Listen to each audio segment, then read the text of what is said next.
Grandma keeps putting something in your tea when you're upstairs. How many times have you seen her do that? Nora, your tea is getting cold. Hello, everyone. My name is Nora Hale, and for 10 years I treated my mother-in-law like the mother I had lost. Then my 8-year-old daughter pulled me close and whispered, "Mommy, Grandma puts white powder in your tea when she thinks you are not looking." I did not confront her. I had myself tested, hid a camera in my kitchen, and waited.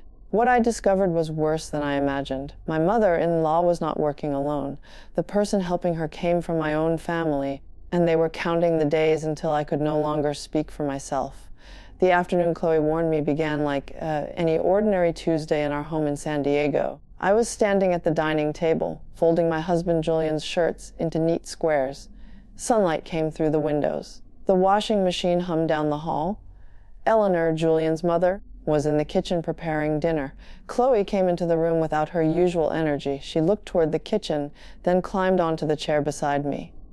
"Mommy, can I tell you a secret?" I smiled and kept folding. "Of course." She took my wrist in both hands. "Grandma puts something white in your tea. She does it when you go upstairs." My hands stopped around a blue dress shirt. "Before I continue, tell me where you are listening from. What country or city has my story reached? Please leave it in the comments below. I truly want to know how far this story travels." "What kind of something?" I asked. "Powder. She keeps it in the little white jar behind the tea boxes. She uses a tiny spoon, stirs it, and watches until you drink all of it. There are moments when fear arrives loudly. This fear did not. It slipped quietly through my body and settled beneath my ribs." "How many times have you seen her do that?" Chloe thought for a second. "A lot." I thought it was sugar, but yesterday I asked for some in my tea and Grandma said it was only for you. Before I could ask another question, the kitchen door opened. Eleanor walked in with a basket of clean towels against her hip.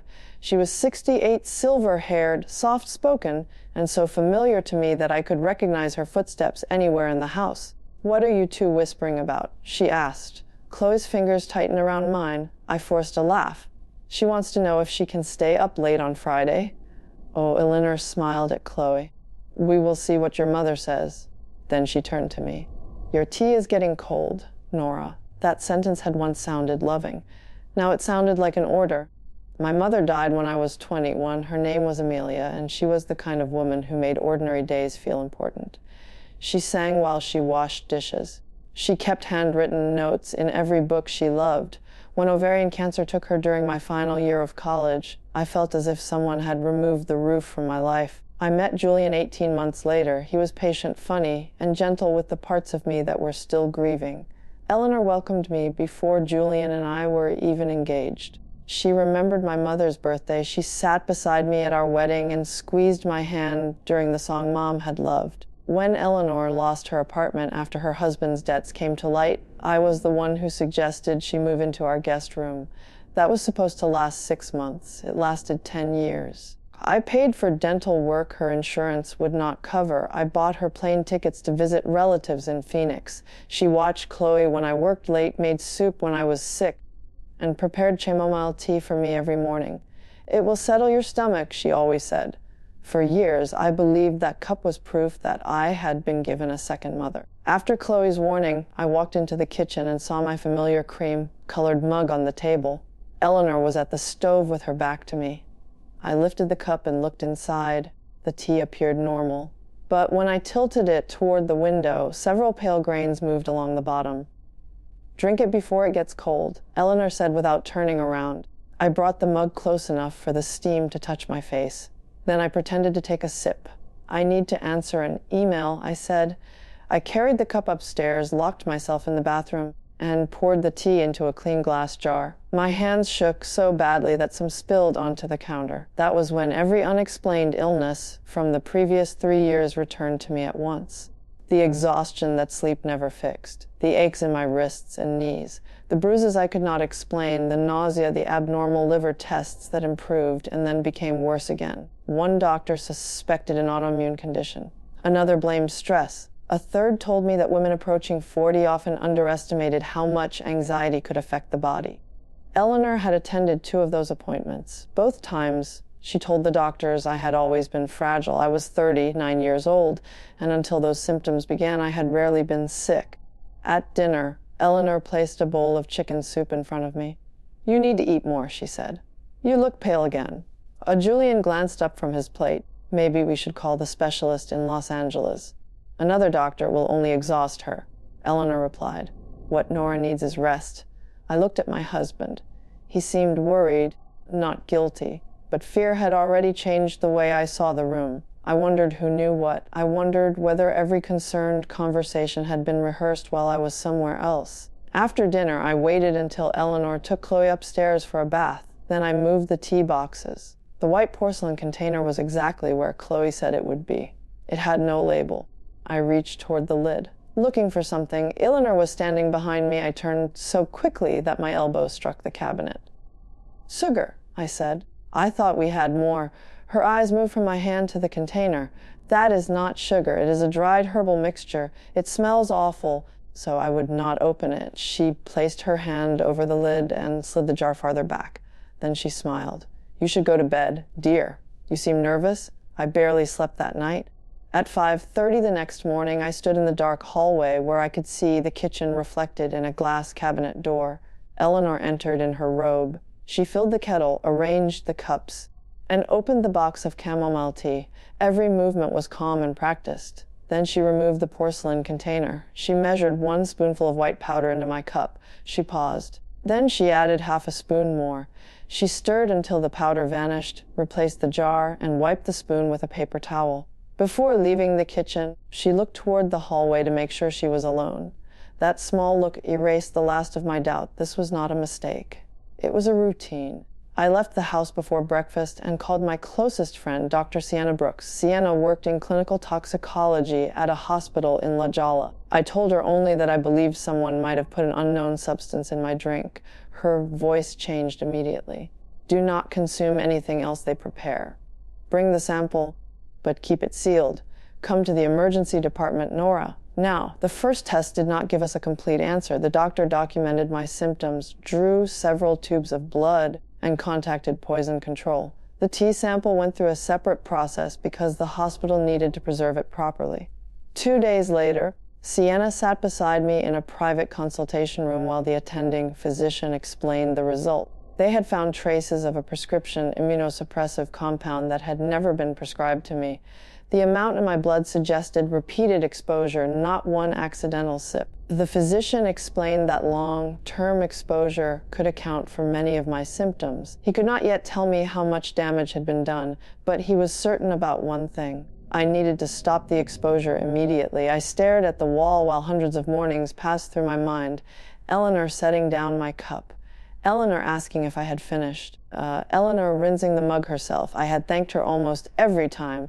The hospital contacted law enforcement because deliberate contamination was possible.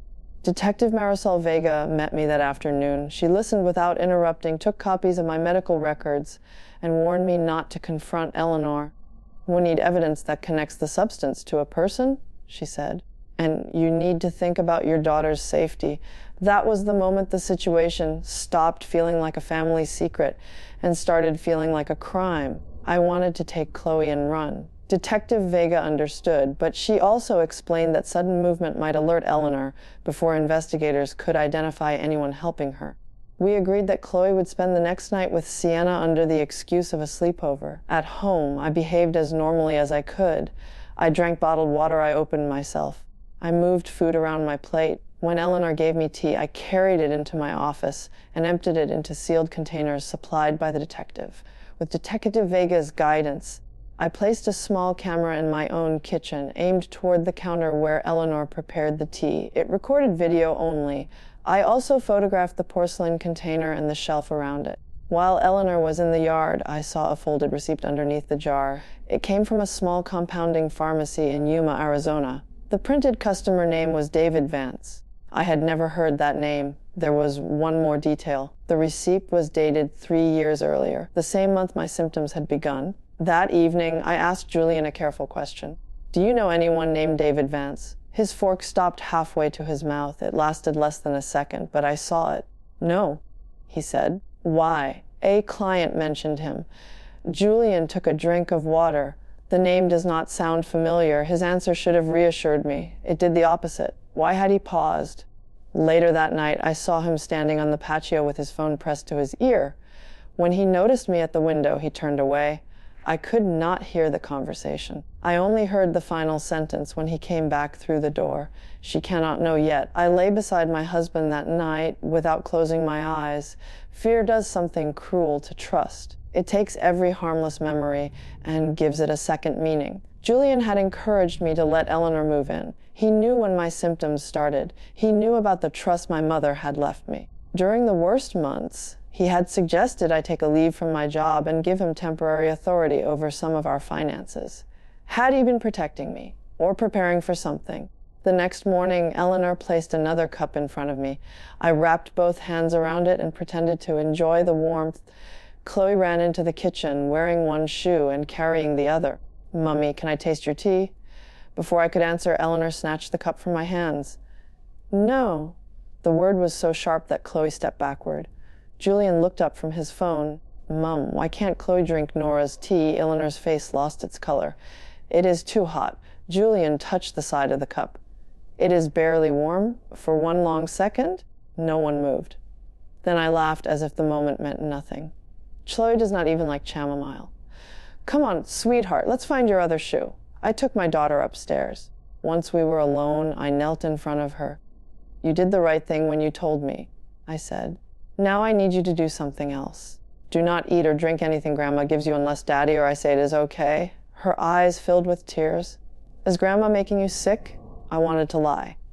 Instead, I chose words an 8-year-old could carry. "I think Grandma made a dangerous choice. Grown-ups are helping me find out why. None of this is your fault." She threw her arms around my neck. "I watched because she always watched you." That sentence broke something inside me. My daughter had been protecting me while the adults in her home failed to see the danger. I took Chloe to school and confirmed that only Julian, my father, Eleanor, and I were authorized to collect her. Then I asked the office to call me personally before releasing her to anyone else. The administrator wrote a note and assured me they would. At noon, the hidden camera sent an alert. I opened the live feed from my car. A man stood in our kitchen with Eleanor. He wore a navy baseball cap and kept his back toward the camera. Eleanor removed the porcelain jar and handed it to him. He examined what remained, then placed a small silver packet on the counter. Even without sound, their body language told me this was not a casual visit. Eleanor kept glancing toward the hallway. The man pointed to my mug, then held up 3 fingers. Eleanor shook her head and held up 2. They were discussing an amount. Then the man turned slightly. I could not see his full face, but I saw a gold watch and a dark crescent-shaped mark beside his left ear. Something about both details felt familiar. He looked directly toward the camera. The screen went black. I called Detective Vega, then Julian. His phone went to voicemail. When I reached the house, the kitchen was empty. The camera lay in the sink. The porcelain container, the packet, and the old receipt were gone. On the counter was my cream-colored mug. It had been broken cleanly in half. I ran upstairs. Eleanor's suitcase was missing. So were several files from the locked drawer in Julian's office. My phone rang. It was Chloe's school. "Mrs. Hale, I'm calling about the change in pickup plans." My throat tightened. "What change?" "Your father collected Chloe about 15 minutes ago. He said you had been taken to the hospital. He knew the family password and was already on the authorized list." The room tilted. "My father lived in Scottsdale. He had not told me he was in California." "Did anyone call me?" I asked. There was silence on the other end. "The office tried the number your father provided." A woman answered and confirmed the emergency. "Eleanor, I called my father. He answered immediately." "Where is Chloe?" "She is safe," he said. His calm voice frightened me more than anger would have. "Put her on the phone?" "Not yet. Go home, Nora." "There is a blue folder in Julian's desk. Bring it to the old house in Del Mar. Come alone." "Dad, what is happening?" He sighed as if I were the one creating trouble. "We are fixing a situation that should have been handled months ago." The call ended. I stood in Julian's office and opened the lowest drawer. The blue folder was gone. Eleanor had already taken it. But beneath the space where it had been, I found a yellow envelope addressed to Julian. Inside were copies of my mother's trust, recent bank records, and a handwritten note from an attorney. One line had been underlined twice. If Nora is declared medically incapacitated before her 40th birthday, Thomas Hale may remain acting trustee for an additional 10 years. My 40th birthday was 6 weeks away. The bank records showed transfers from my mother's trust to 3 companies I did not recognize. Together, they totaled more than $3 million. At the bottom of the attorney's note were the words, "Do not confront Thomas until we complete the audit." Julian had not been hiding a plan against me. He had been investigating my father. The Paccio call returned to me. She cannot know yet. He had been trying to protect the investigation until he had proof. I called him again. This time he answered. "Nora, where are you? My father has Chloe." He stopped breathing for a second. Then he said, "I am coming home." When Julian arrived, I showed him the camera recording and the pharmacy receipt photo. He watched the unknown man turn toward the camera. "Pause it," he said. I froze the image. Julian enlarged the gold watch. "Your father wore that at Chloe's birthday dinner. It has your mother's initials engraved on the back." I looked at the dark mark beside the man's ear. My father had received it during surgery when I was a child. The stranger in my kitchen was Thomas Hale, but the receipt said David Vance. Julian opened one of the trust documents and pointed to my father's full legal name, Thomas David Hale. Then he opened a scanned copy of my grandmother's birth certificate. Her maiden name was Vance. David Vance was not a stranger. It was an identity my father had built from his own middle name and his mother's family name. The mystery had been sitting inside my family history the entire time. Detective Vega arrived with 2 other officers. I told them about the demand, the old house, and the missing documents. The house in Del Mar had belonged to my mother's parents. My father managed it through the trust and kept it empty while arguing that it should be sold. Detective Vega asked if there was any reason he needed my signature. Julian showed her the papers. The stolen blue folder contained a petition for extended trusteeship and a medical power of attorney. My signature would let my father present himself as the person protecting a sick daughter. With years of medical records behind him, he could argue that I was no longer capable of managing the trust. And if I refused, Eleanor could continue making me weaker. It was never only about money. It was about making the theft look lawful. Detective Vega contacted a crisis team and arranged for officers to surround the Del Mar property without being seen. I wanted to rush through the front door. She made me look directly at her. "Your daughter needs you calm, Nora. Your father wants paperwork, which means he wants you alive and able to sign. We will use that." I agreed to enter while officers listened from close by. Julian hated the idea, but there was no safe way to pretend he had come alone. My father had demanded me. The drive to Del Mar took 30 minutes. It felt like 3 hours. I remembered my father carrying me on his shoulders at the beach. I remembered him sitting beside my mother's hospital bed. I remembered how he cried at her funeral. Then I remembered something else. 6 months before she died, Mom had told me never to sign financial papers without reading every page. At the time, I thought it was ordinary advice. Now I wondered whether it had been a warning. The old house stood on a cliff above the ocean. Its windows were dark, and the late afternoon fog had begun to cover the road. I walked to the front door, carrying an empty blue folder Detective Vega had given me. My father opened the door. He looked older than he had at Christmas, but he did not look ashamed. "Where is Chloe?" I asked. "Inside. I want to see her." He stepped aside. Chloe was sitting on the living room sofa under a knitted blanket. She was frightened but unharmed. Eleanor sat beside her with one hand on her shoulder. When Chloe saw me, she started to rise. Eleanor tightened her grip. "Stay where you are, sweetheart." I looked at the woman I had once called Mom. "Take your hand off my daughter." Eleanor did, but slowly. On the coffee table were the missing trust papers, a pen, my old mug from home, and a fresh cup of tea. Even then, Eleanor had prepared tea. My father pointed toward a chair. "Sit down." Signed the temporary authorization, and this ends. What ends? His patience disappeared. The confusion. The investigations. Your attempt to take control of assets you do not understand. They are my assets. Your mother's family built that company. I kept it alive after she died, and paid yourself more than $3 million. For the first time, his expression changed. Eleanor looked at him. "You said she did not know about the transfers." "She did not," he snapped. "That one exchange told me how fragile their partnership had become." I turned to Eleanor. "How much did he pay you?"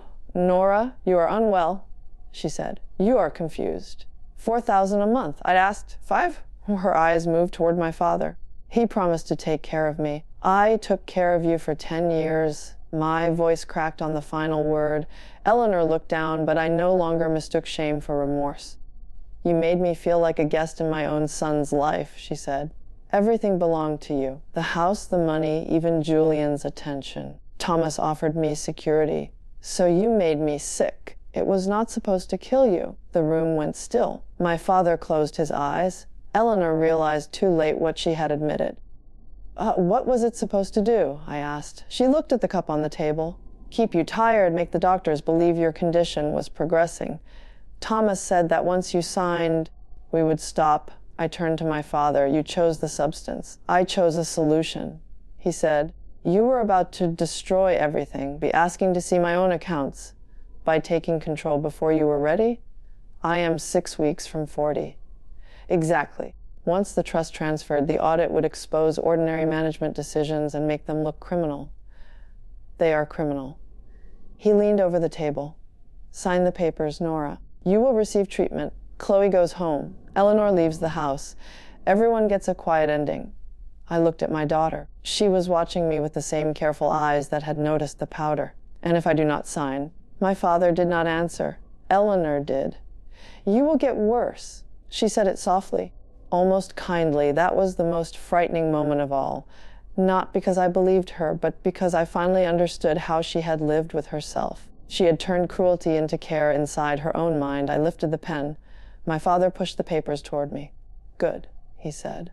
Be reasonable.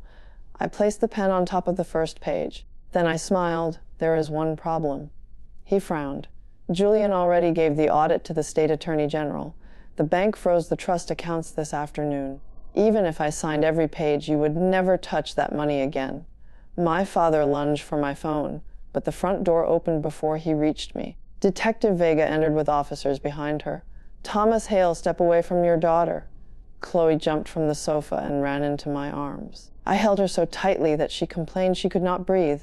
I loosened my arms but did not let go. Across the room, Eleanor began to cry. Not the quiet tears of regret.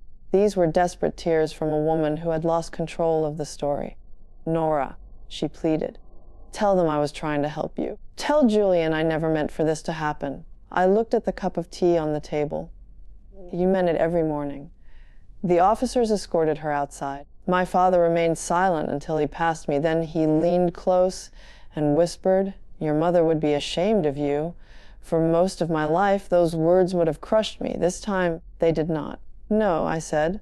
She would be relieved that I finally read every page. The investigation lasted 14 months.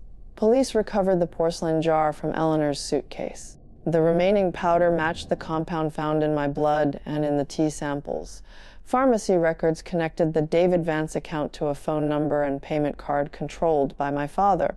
The hidden camera footage showed Eleanor's routine. My medical history established the pattern. Bank records showed that my father had sent her monthly payments through a fake home care company. Investigators also found a spreadsheet on his computer estimating how long it might take before I failed an independent competency evaluation. That file hurt more than any insult he gave me. My decline had been a schedule to him. The forensic audit uncovered years of unauthorized transfers, false management fees, and loans made to companies my father secretly owned. He had not been protecting my mother's legacy. He had been consuming it. Julian's secret calls had been with a trust attorney and forensic accountant. He had noticed irregularities 3 months earlier and wanted proof before telling me because my doctors were warning the family to limit my stress. I understood his reason, but I also told him the truth. You do not protect me by keeping me outside my own life. He did not defend himself. You are right, he said. I will never make that decision for you again. Trust did not return in one conversation. We rebuilt it through counseling, honesty, and many uncomfortable nights at the kitchen table. Julian gave me every password, every document, and every unanswered question. More importantly, he listened when I told him that his silence had left me alone at the worst moment of my life. He testified against his mother. The day before Eleanor entered her plea, she sent Julian a 6-page letter. She described herself as lonely, frightened, and manipulated by my father. She asked him to remember all the years she had cared for him. Julian wrote only one sentence in reply. A mother does not build her security from her daughter. In Law's suffering, my father and Eleanor both received prison sentences.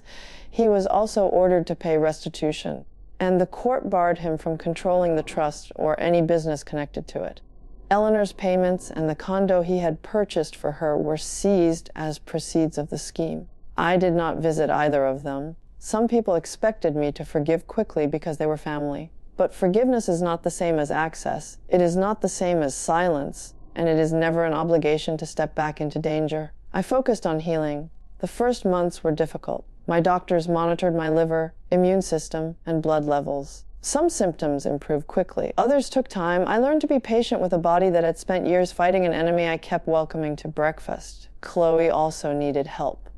For weeks, she checked every drink before handing it to me. If someone stirred a cup in another room, she became anxious. A child therapist helped her understand that noticing the truth did not make her responsible for fixing everything. One evening, she asked me a question I will never forget. If I had not told you, would you still be sick? I pulled her onto my lap. Maybe, I said. That is why telling the truth matters, even when you are scared. Were you scared? Very? But you did it anyway. So did you. 6 months after the arrests, we sold the San Diego house. I could not walk into that kitchen without seeing Eleanor's hand above my cup. Julian felt the same way. We moved to a smaller home in Encinitas, close enough to hear the ocean at night. It had a bright kitchen with open shelves and no hidden corners. Chloe chose yellow curtains. Julian planted mint lavender and rosemary in wooden boxes outside. On my 40th birthday, control of my mother's trust passed to me as it should have years earlier. My first decision was to rename the family company after my mother's original business, Amelia Coastal. My second was to establish an independent board so no single relative could ever hide behind the word family again. With money recovered through restitution, I created a small foundation that helps patients obtain second opinions when long-term symptoms remain unexplained. I named it the Amelia Project. I could not change what happened to me, but I could make it harder for someone else's concerns to be dismissed as stress, weakness, or imagination. 1 year later, I stood in our new kitchen making peppermint tea from leaves Chloe had helped me pick. She watched me rinse the cup, fill the kettle, and place the leaves in the water. "You do not have to watch me," I told her gently. "I know," she said. "I just like helping." She added a slice of lemon and carried the cup to the table with both hands. For a moment, I could not lift it. Then Chloe took the first sip and made a terrible face. "Too minty," she announced. I laughed so hard that I cried. Julian came in from the garden and found both of us laughing over a cup of tea. He put his arms around us, and for the first time in years, the kitchen felt like an ordinary room again. That may sound like a small victory. It was not. Before I end my story, let me give you the simple summary. For 10 years, I loved and trusted my mother-in-law, Eleanor. When my daughter Chloe warned me that Eleanor was secretly putting white powder in my tea, I sought medical help and learned that I had been repeatedly exposed to a dangerous prescription substance. A hidden camera revealed an accomplice. The name David Vance led me back to my own father, Thomas David Hale, who had used his middle name and his mother's maiden name as an alias. He had stolen millions from my mother's trust and paid Eleanor to keep me weak until he could have me declared medically incapable. When they took Chloe and tried to force me to sign away control, law enforcement helped expose them. They lost the money, the power, and the family they believed they owned. And here is what my story taught me. Love should never require you to ignore evidence. Children often notice what adults explain away, so listen when they tell you something feels wrong. Trust should be supported by honesty, not used as a reason to stop asking questions. And being related to someone does not give that person the right to harm you, control you, or demand your silence. Justice is not cruelty. Sometimes justice is the boundary that saves your life. Thank you for watching and listening to my story. If it moved you, please like this video and leave a comment.